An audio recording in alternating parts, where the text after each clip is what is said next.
Alan Wake 2 was released in 2023, and honestly, it doesn't get the love it deserves. When it comes to story building, Remedy really knows what they're doing.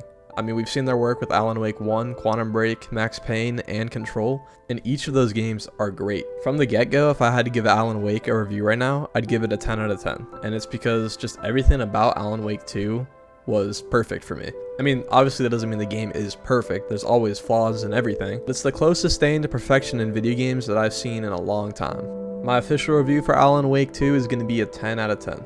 In this video, I'm going to cover why that is, go into detail about Alan Wake 2, and I'm also going to cover a quick review on the new DLC that just dropped, Night Springs. But for now, I just want to cover the base game. Starting with graphics, the graphics are absolutely beautiful. In the first section where the game starts off, Cauldron Lake, it's absolutely beautiful.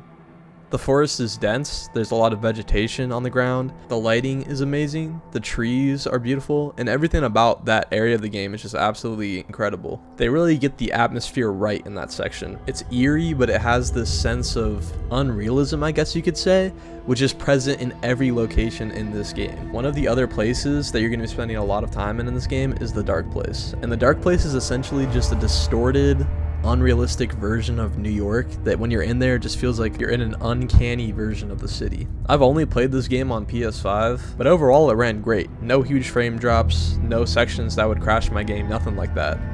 I only had one minor issue with performance, and that's in one of the first cutscenes when you're introduced to Saga and Alex Casey. When they talk to each other, their mouths don't move in sync with the voice, and it kind of like bugged me a little bit, and it's kind of annoying. But I got over it because it's not the same with every cutscene. It was just that one in particular is really obvious. Another really cool thing about this game when it comes to the graphics, it's not necessarily graphics related, but it's kind of related to that, is that this game mixes the CG in-game graphics with the live action cutscenes, and the transition, like, it's noticeable, but it's really well done that it doesn't just feel like, oh, you're playing a game and boom, now it's live action. It feels like, oh, you're really just watching like a cutscene, and when it transitions to live action, you don't really think about it too much.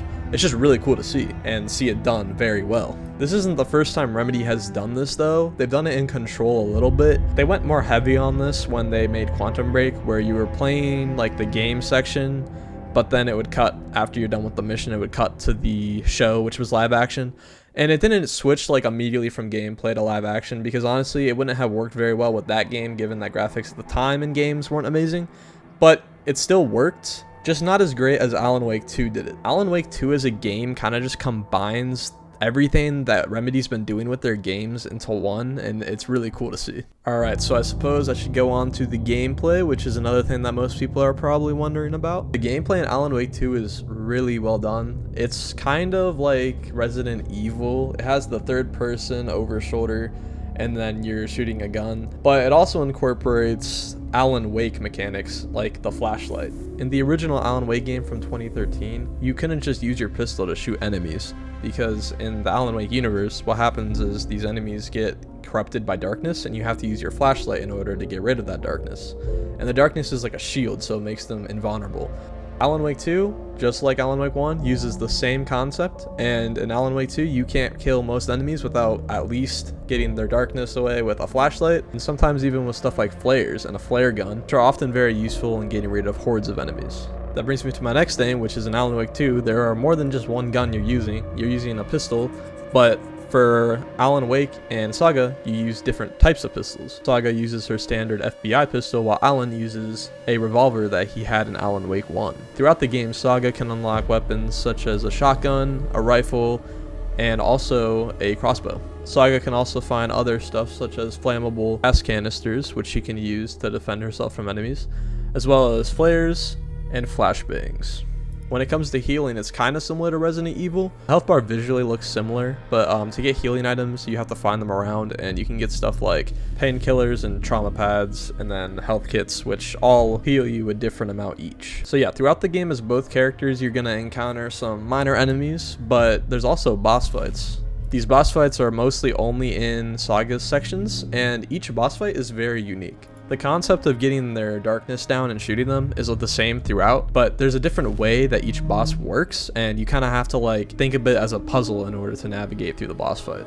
One of my personal favorites is when you fight 2 bosses at the same time in this one section of the game, and in order to kill one, you have to get its darkness down and shoot it. But then when he dies, you still have to fight the other one, and while you're fighting the other one, you have only so much time until the other one respawns again. Like other games in the third-person horror genre, there's also a lot of puzzles in Alan Wake 2.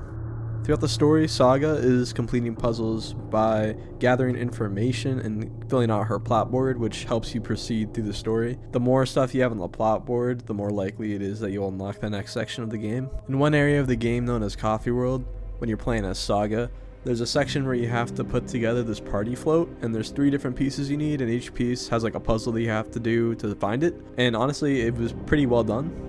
Saga also completes some other puzzles in the Valhalla nursing home, which is towards the later game, but for the most part, Saga is only solving puzzles with the case board, and other than that, she's fighting enemies. As Alan, however, it's mostly revolved around puzzles because the dark place is being twisted around as you play as Alan, and you're the one doing it. For Alan, he doesn't have a mind place, but he has a plot board, and on the plot board, you can change the story, which changes the environment around you. Basically, what this means is whenever you get a new idea, or whenever Alan gets a new idea, he's able to write it into the plot board, which then affects the entire story, which lets you proceed through a section that you weren't able to proceed through in the other storyline. As well as this, Alan early game gets something called the Angel Lamp, which essentially lets him remove or add light to a certain area, and when the light is added, the light shifts the entire section of the dark place. One notable puzzle that Alan solves is the Ocean View Hotel puzzle. Probably one of my favorite ones in the entire game. The entire hotel, alone, is just one giant puzzle, and you have to figure out which rooms to go to, and there isn't really much to go off of at first, but you start to figure it out. It's just really confusing, and it really makes for like that strange, unique world that is like really confusing, shifting all the time, but when you solve it, you feel very accomplished. As Saga, there's some other puzzles you're also solving. These are called cold stashes, which are basically just stashes you can find around that give you some gear. In order to unlock them, sometimes you'll need a key, sometimes you'll just have to input a code, and then stuff like that. There's also these things called the Rhymes, which are FBC points that were made to test the abilities of the lake or the dark place. What these essentially are is you're getting these wooden dolls as you explore, and you have to take these wooden dolls to where the rhyme is and try to solve the rhyme. Usually when you solve the rhyme, an enemy might spawn and you might get a thing called a charm, which is just essentially it gives Saga an extra ability. Usually along the lines of something like extra flashlight proficiency or an extra charge to your flashlight, more health, stuff like that. The next thing I want to cover is the characters in Alan Wake 2. Every character in this game is well acted and well voiced. One of the best actors in this game, who unfortunately passed away not too long ago, was James McCaffrey, who voiced Alex Casey. Some other notable performances that I wanted to talk about were Saga Anderson and the Koskela brothers. She's voiced by Melanie Liburd, and honestly she did a pretty good job. I thought Saga Anderson as a character was overall a very good addition to the Alan Wake universe, and I think she was a great main role in this game. As for the Koskela brothers, I just think they're cool as 2 characters that are technically separate but voiced by the same character. They're twin brothers, so it makes sense, but you can hear their voice and each of them have their own distinguished way of talking, and I think it just makes it really cool to know that it's just one voice actor. We also see the return of some other characters such as Odin and Thor, which are the old gods of Asgard, and then obviously Alan Wake, Nightingale for a little bit, and then Rose, who's the diner manager. Also Sean Ashmore, who played Jack Joyce in Quantum Break, makes a return, and it's very interesting because he's not Jack Joyce in this universe, he's actually the sheriff Tim Breaker. As for Alan Wake 2's story, I think the story is extremely detailed, and it requires a lot of prior knowledge of the universe in order to fully understand what's happening.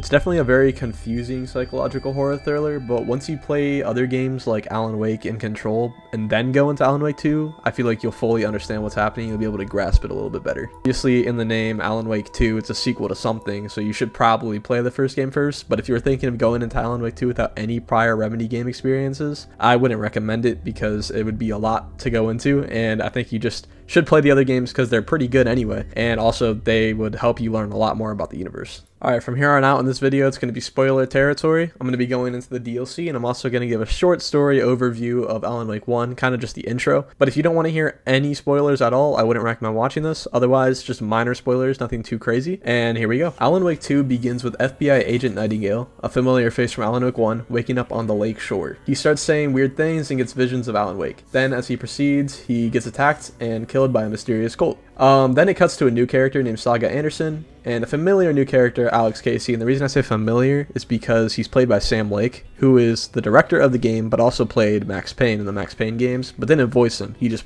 had the face. The two characters are FBI agents, and they're going into Cauldron Lake after being sent to investigate a recent murder, which is the murder of Nightingale, as you soon find out. They meet the two deputies, Mulligan and Thornton, and they show them to the woods. And as they're going, Saga enters the mine place, shows us what it's like in there and kind of what it does. When they get to the body, Saga begins to inspect the body and try to figure out the cause of death and all that. Alex Casey chimes in and says he knows Nightingale from working with him in the past.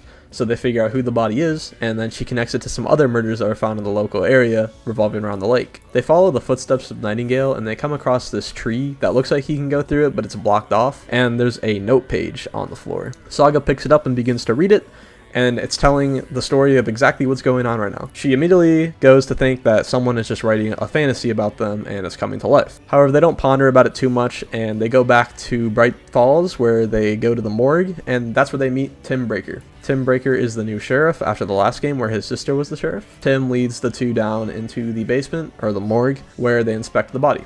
That's when Saga brings up the note page, and Tim Breaker says he's found something like them before. Tim Breaker pulls out this giant folder with note pages, and he's about to give it to Saga when all of a sudden he disappears. After that, the body comes to life that was on the table, dead, and it tries to attack everyone. Saga soon realizes that it's scared of the light, and she hides in the light, and it can't see her. After some time, she's able to get out, go to another room, grab her gun, and begins to shoot the monster who is now possessing Nightingale's body, I guess. After that, Nightingale disappears, and Saga and Casey have to set out to find him. And that is the end of Chapter 1. At this point, that is my full review and overview of Alan Wake 2, and I would highly recommend playing the game if you haven't yet. It's definitely something you should check out, and if you haven't played the other ones, I recommend go playing those too. Even though Alan Wake is pretty old of a game, 2013, it's still very playable and it's very fun. There's also a remastered version that came out not too long ago. Control is a really good game that you should also check out because that game is fun. The story in Control is a little bit more confusing than in Alan Wake 2, but you know, when you watch some lore videos, it kind of makes sense, but I still don't even fully understand it myself. Alright, now it's time to talk about the Alan Wake 2 DLC. So if you haven't played the DLC and you haven't played Alan Wake 2, or if you want to have a fresh experience going into the DLC, I would not watch from this point forward. My overall review of the DLC would probably have to be an 8 out of 10. It's not as good as Alan Wake 2's base game for minor reasons, but it's not bad either. The first part of the DLC, it's split up into 3 1-hour sections. The first part is called Number 1 Fan,